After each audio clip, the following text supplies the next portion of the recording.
Hey guys, just a couple things I wanted to go over for you guys today. These are a couple common questions that we've run into when talking about command and compliance. So I'm just going to show you a few things.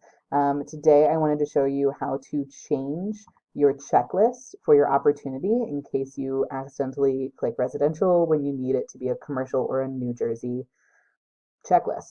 I'm going to go ahead and show you guys right here in your opportunity page. When you create your opportunity, you'll click in the corner just like I did, and then you'll choose what type of opportunity you have. You can do listing, buyer, landlord, or tenant.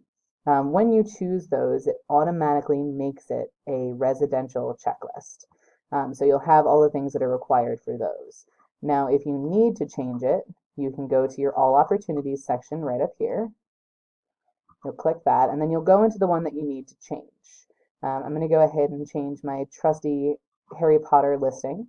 You'll go to your documents section, and right over here, it will say residential, where you have your checklist. This is where we've uploaded all the documents that you need, the ones that we require.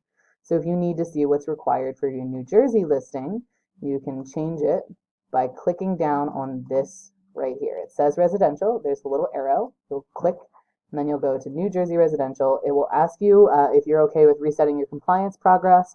Unfortunately, if you do have things uploaded, they will go away. So you will need to re-upload them.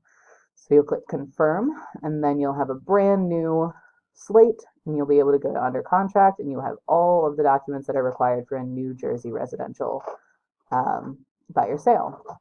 The same thing happens when you do commercial. If you click that, it will take you right there, and you have everything you need.